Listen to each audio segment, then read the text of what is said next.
Let's challenge our limitations and promote our curiosity on education and so much more. This is the No Box Podcast with Dr. T. Hey, is this thing on? Hello, everyone, and welcome to another edition of the No Box Podcast with Dr. T. That will be me. It's always great to see you all, or you all see me, and I'm really excited about today's episode, as I am about all of our episodes. But today, I've got a good colleague and friend, Dr. Michael Anthony. Michael is president of Prairie State College near Chicago, Illinois, Chicago Heights, Illinois, doing amazing work. He's a newer president on the scene, 2.5 years-ish into the work. And today we're going to dig into the future of education, the reimagination of education. We're going to talk about culture. We're going to talk about community. But before we get into that, I want you to meet Michael. So Michael, welcome to the podcast. Let us know a little bit about yourself, and then let's jump into some questions. Well, first of all, thank you so much for the invitation. I absolutely value our friendship and our work together as presidents in Illinois. So I, as you said, am in my third year, approaching my full year of presidency at Prairie State.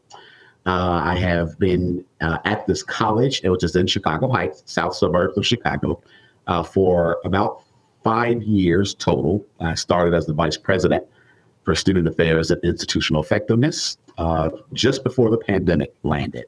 And so you can imagine it's been an interesting ride. And prior to that, I had spent time in Minnesota and also at a school, 2-year college here in the Illinois system back in 2013, Oakton College in the North Shore of the Chicago area. So, and I'm originally from the South, so I'm North Carolina, born and raised, and did my graduate work and also spent some professional time at the University of Louisville. So really happy to be back in the Chicagoland area, really close to both my immediate family, but also some family that are a little further south as well. So really happy to be here. It's so good to have you on. And maybe my soft question up front, right, is what is exciting you most about this work in education that we're all sort of knee deep in? And I know there's all sorts of complications and dynamics that we can jump into as the podcast goes forward. But what really excites you and what worries you at the same time about this work and where we're going? Yeah, so I'm gonna give you an answer that the first answer I'm going to give is going to kind of be the answer for both of these questions. It is the double-edged sword of living in this time. The thing that excites me the most is that we are in a really unparalleled time as it relates to higher education. I mentioned earlier the pandemic, which you all are very familiar with by this point. It changed everything. It's changed so much with how we deliver education, how we work, how we show up to work. It reawakened how we think about the work that we do and the way we engage with our students and with each other, and even with our physical space. So to me, one driving force of deciding that now the presidency would be attractive at this point in my career was that newness, like the opportunity that lives within trying to shape the post-COVID higher education landscape. That is very, very exciting for me. And at the same time, as you mentioned, that is a challenge, right? There's no playbook for how to do this work. We have resources, abundant resources, including the people we work with and the colleagues we have across the country. We have, of course, the literature, research that tells us about leading the higher education institution, but the playbook for this environment, this time and space, we're really writing it together.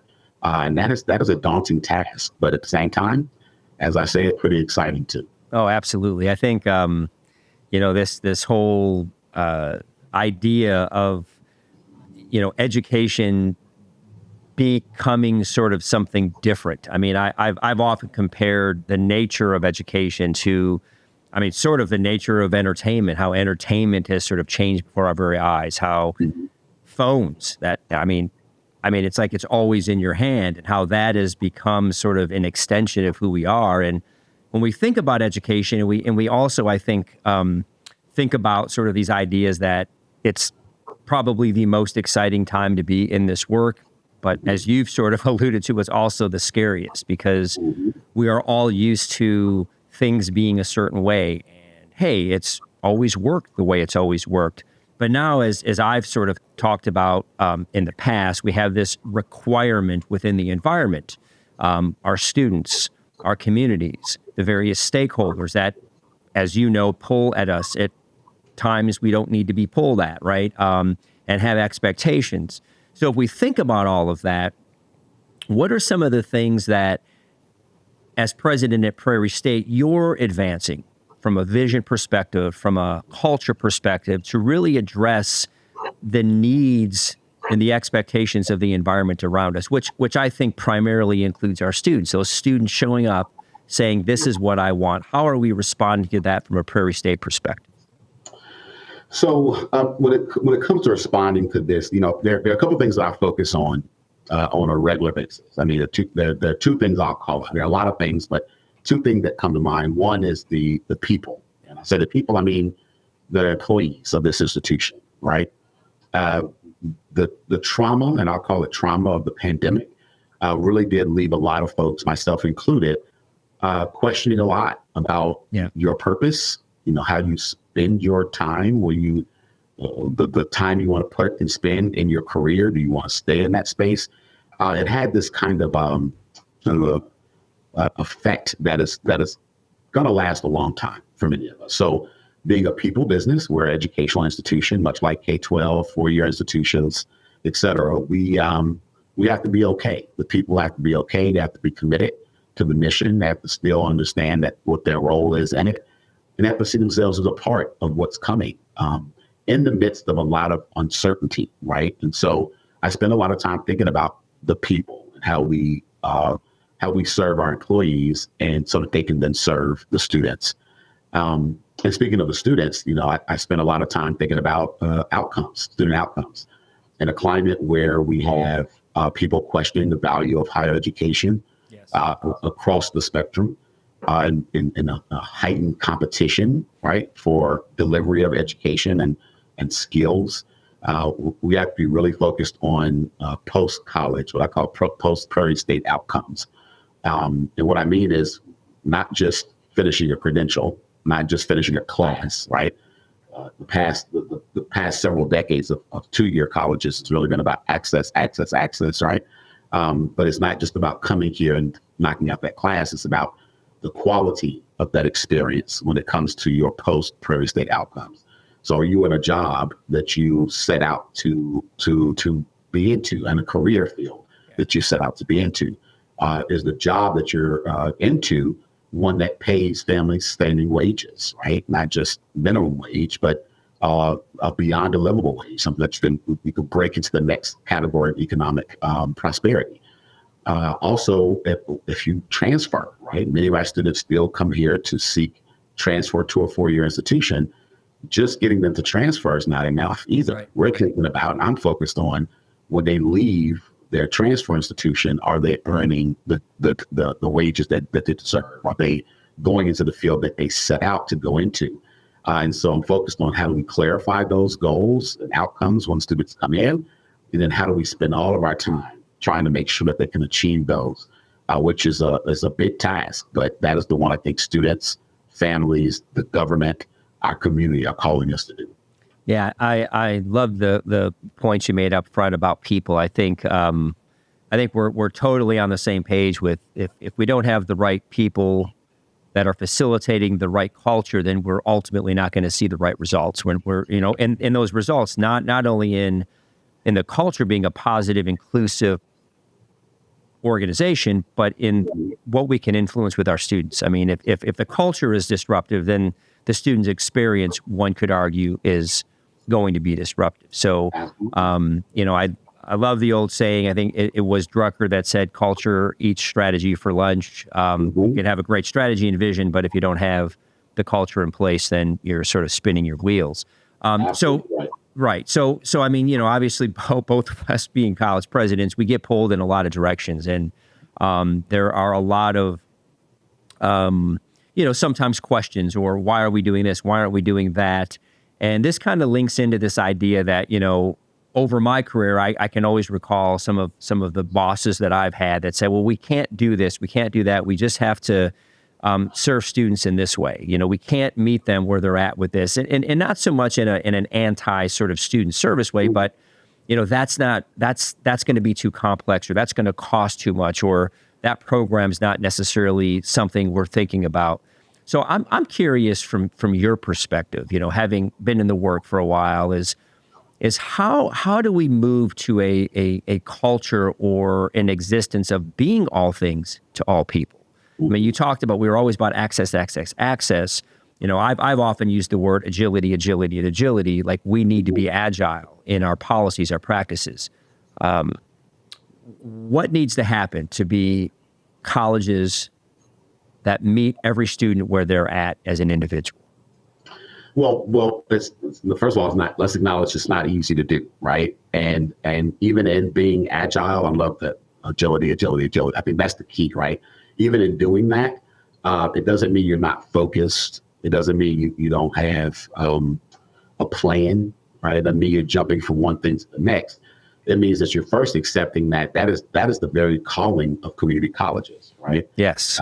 We were created to be a number of things to a number of people, and to a number of stakeholders. And so first, let's accept that, right? Let's accept that that's a reality. And then let's celebrate it and really lean into it.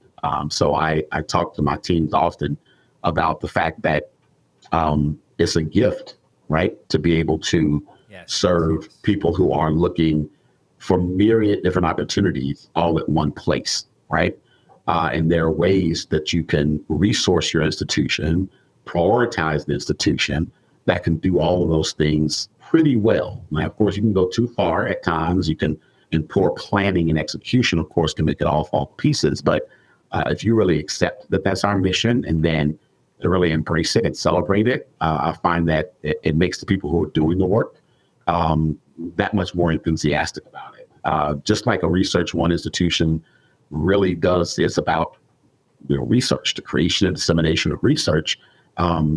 Our job is to make sure we are transferring students and putting people into really well-paying jobs and career fields, while also serving the adult basic education needs of our communities, while also helping the corporate education and development of the businesses and employers in our area, while also serving high school students, right.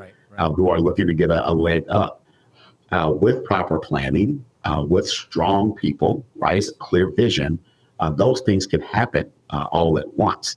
And then when you have deficiencies and own up to where you need to do work, then you do that. But the reality is, I think owning it and being excited about it, that's the first step. The worst thing you can do is go into an institution and not understand its mission and think that you're supposed to be doing one thing when in reality, you're supposed to be doing another thing.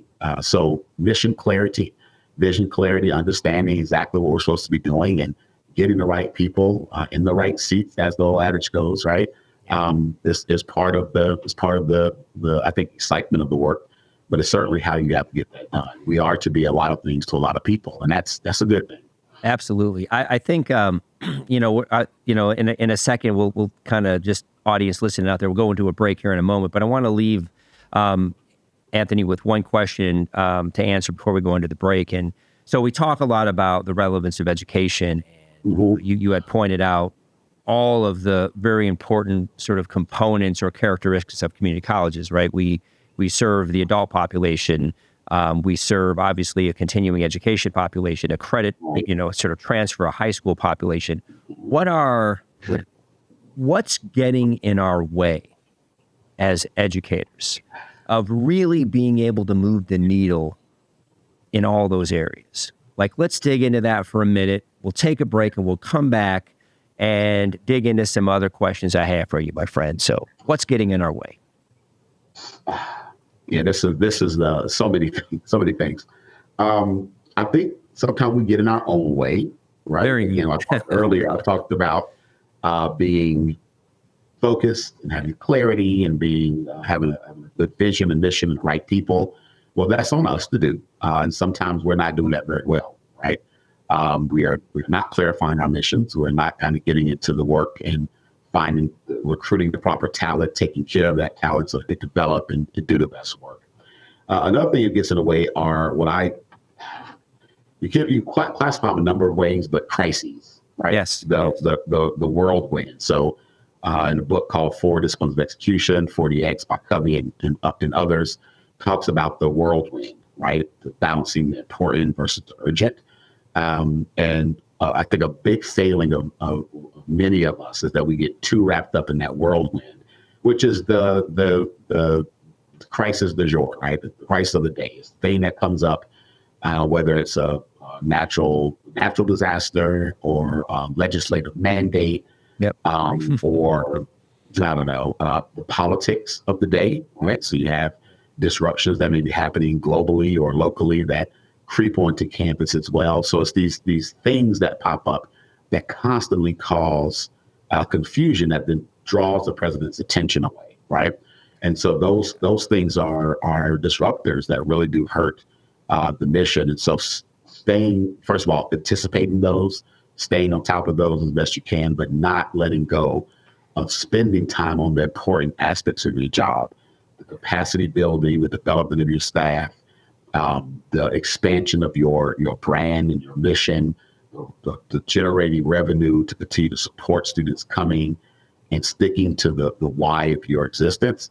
Those important things that really do take a lot of time, but also are not the most pressing things on your plate. I think that's the big one. I mean, I think you have to be able to keep focused on those things while not getting distracted by the constant myriad crises that we see every day. Nice. So go to a break. So thank you all. This is a No Box podcast. When we come back, I'm interested in your opinion, Anthony, on the role that faculty play in driving measurable and transformative change on our campuses. Sure. And also, I'm curious in your opinion around all these schools that we see kind of falling, closing, in crises. What's going on there, my friend? So let's dig into those things when we get back. This is the No Box podcast. Again, we'll see you in a few minutes, folks. Thank you. Absolutely.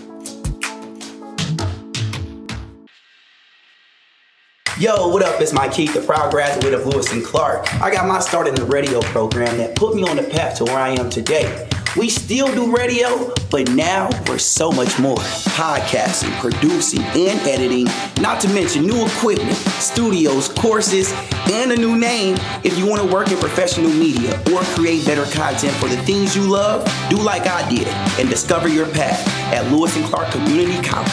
Enroll today at lc.edu.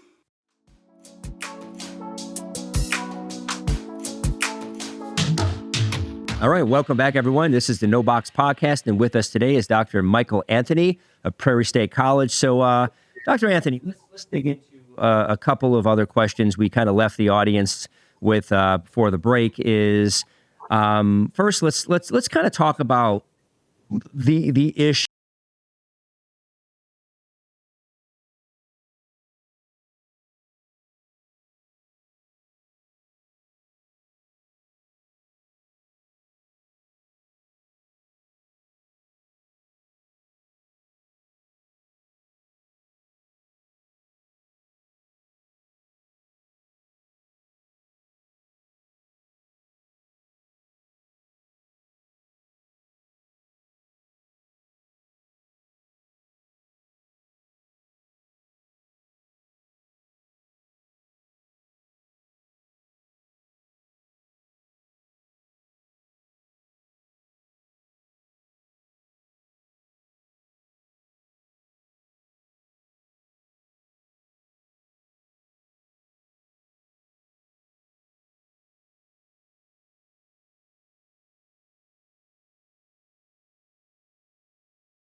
people want and need.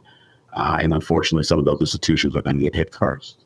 Yeah, that's well said. I would, in my opinion, I don't know, and this might sound harsh to folks listening out there, but I've always been under impressed with some of the innovation coming out of some of the schools you've noted. I feel, I don't know, I was talking to a group recently about sort of taking things for granted. And in my opinion, I think a lot of universities or colleges kind of took their market share for granted. They said, well, we're going to be fine. We might have a pretty decent endowment, so hey, if bleep ever hit the fan, right, we have a little bit of cushion. We're running a pretty lean shop, but in the same time, I'm like, well, what are you doing to remain relevant? Even though you may have a niche that you argue is sort of captured and you've got it, what are you doing to compete? What are you doing to maintain a level of relevance? What are you doing to, again, keep a level of agility within your own work so that students are feeling not only a value, but they're feeling a relevance and a connection to the work. We talk about simple things like, right now, if I want to, be on the platinum level of Netflix, I can do it and I can pay as I go. If I want to skip a few months, I can go. It's kind of that idea of things like competency-based ed, where I can move through a program at my own pace, pay what I want when I can. I really feel beyond the affordability piece is the lack of innovation, I guess is what I'm saying, Michael, and I think it's frustrating because, this work is complex and there's so many good people doing so many wonderful things at these institutions.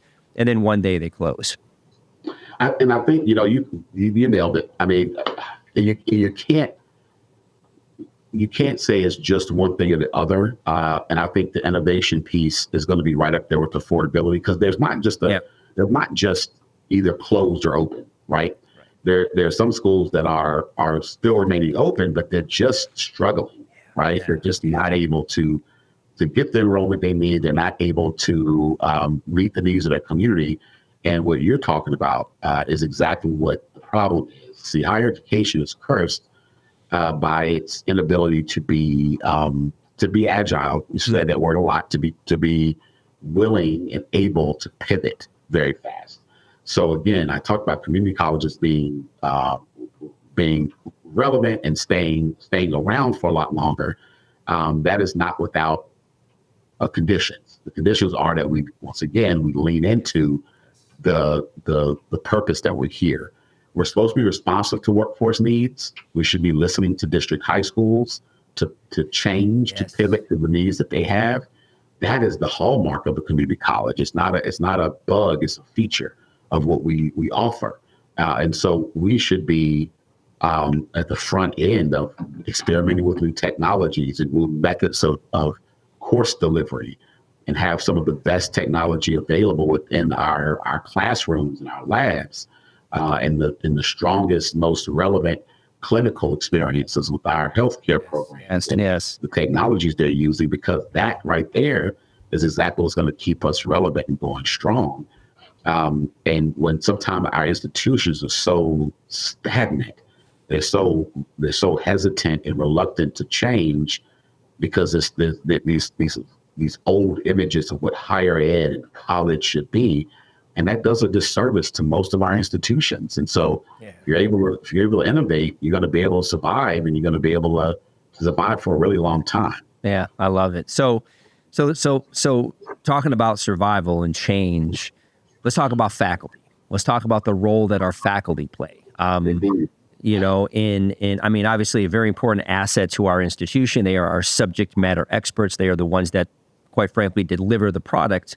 But I would argue faculty need to change, right? We need to change our model. What does faculty work look like 5 or 10 years down the road? And how does that align with student expectations, access expectations, agility expectations? Curious, as a president yourself, what role do faculty play, and what are some things you're seeing out there with faculty that are exciting when it comes to engaging in this work in ways that look different today than they did, quite frankly, even 5 years ago? Yeah. So let me be clear. The faculty are I liken the institution to a body, right? The body we have, and the faculty really are the heart of of the institution. And I say this without apology to all the stakeholders of the college. Our faculty are what students are showing up for, right? Yeah. They may not know it, they may not say it like that, but faculty are delivering, as you said, the product. So we cannot overstate the importance of faculty in this whole conversation. And sometimes that doesn't come across as much as it needs to, but I've tried to make it a real point here.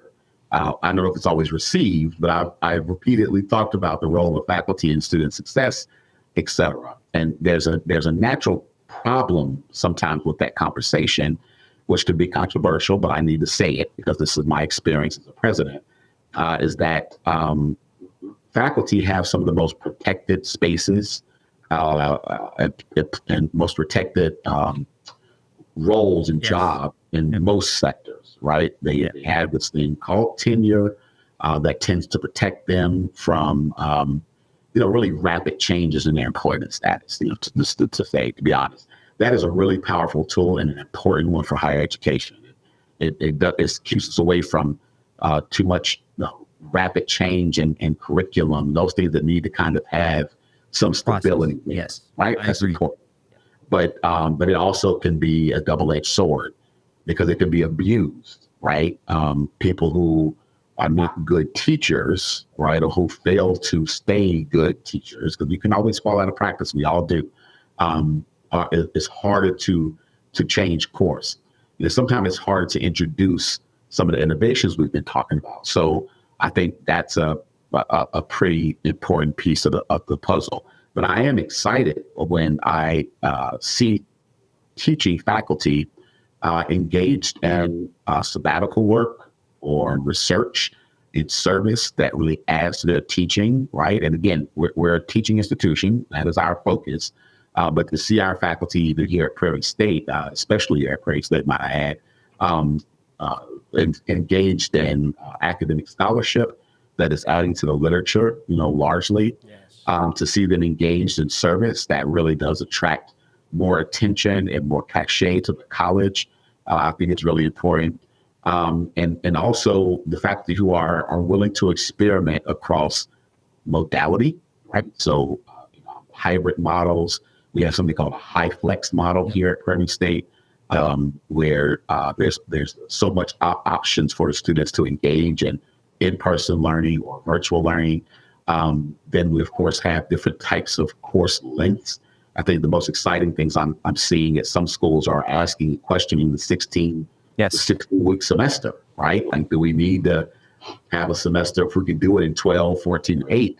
Should we not be doing that? And I'm telling you, as the father of a Gen Z, 14-year-old in high school, students they're coming up to the system now with so many options and so many, they learn fast and they're able to consume what they want, when they want, how they want.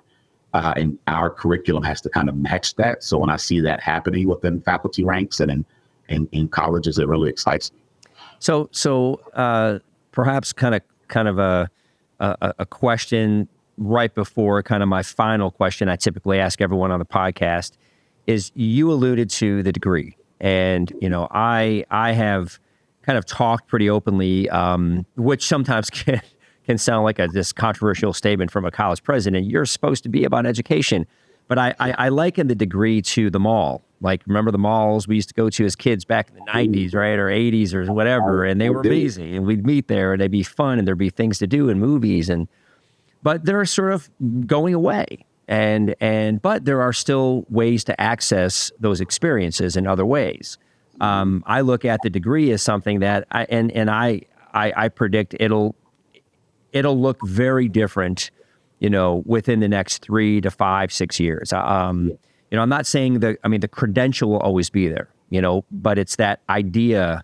I think you likened it to, I think you say your son who's 14, who's kind of daughter who it's son, daughter, it's a different experience, right? It's a different experience of how they're absorbing knowledge and how they're finding their role and the relevance of their role in making an impact on the world. And I think that's so powerful.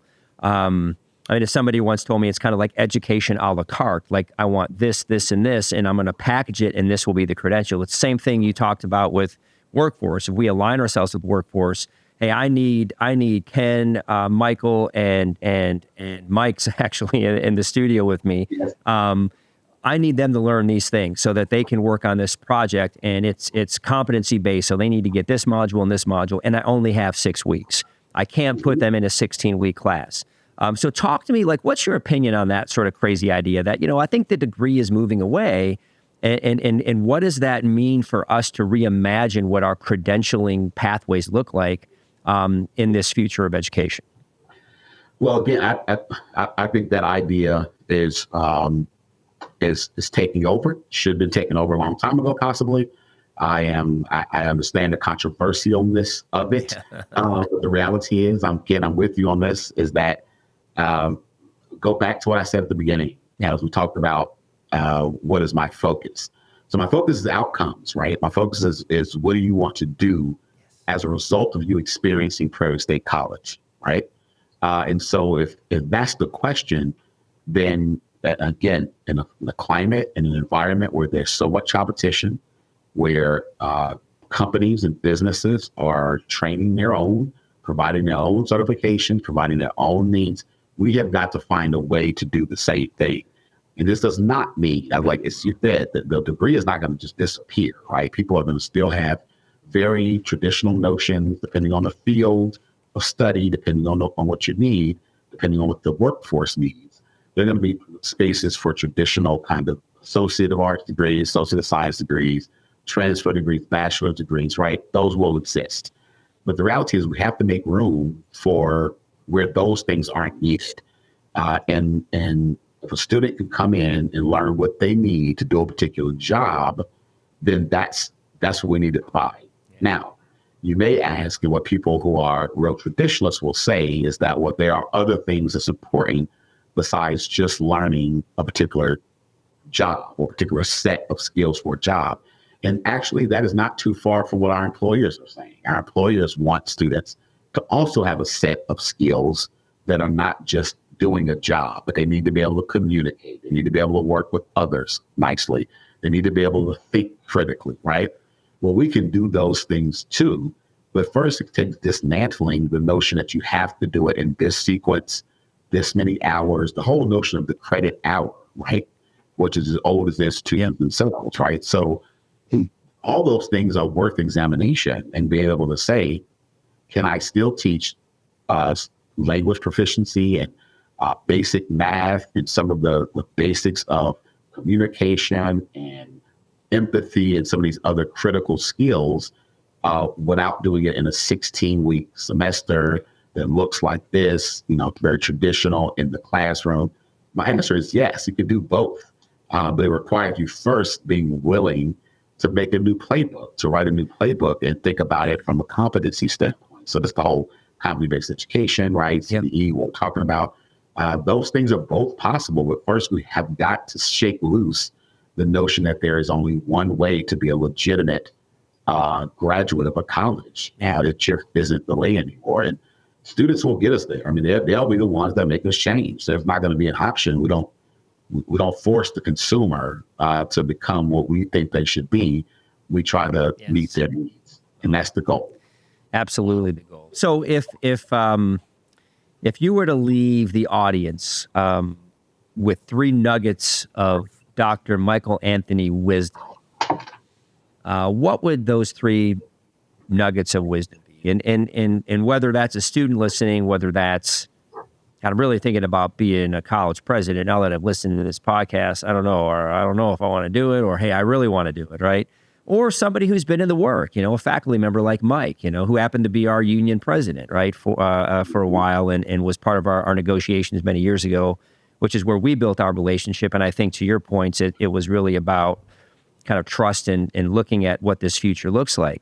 So I'm out here driving in my car. Dr. Anthony is going to leave us with 3 nuggets of wisdom. What are they, my friend? Well, first and foremost, college still matters, right? College still matters. And what I'm about to say really leads into the second nugget. But so I want people to who are listening and thinking about this, college still matters. Okay. I think people are wondering, should I go? Does it matter? Yes, it matters. Now, to make that make sense, the second nugget is rethink what you think college is. So rethink college. And maybe we don't say college, maybe we say post-secondary education, right? Higher education. Because when people hear college, they get a thing in their mind, right? They get Animal House or residence halls and fraternities and sororities, and those things are all there in large part. And many of our universities, they're still there. But college, post-secondary education is not just that. And so the minute somebody thinks about their career and what they want to do, they have to think about all the ways they can do that may or may not be in a traditional college setting, because you're limiting yourself. You're eliminating options. You're eliminating possibilities unnecessarily. You're falsely limiting yourself, thinking that it's just this one thing, because just this one thing is not what everybody needs. There's a whole menu of ways to engage with post-secondary education.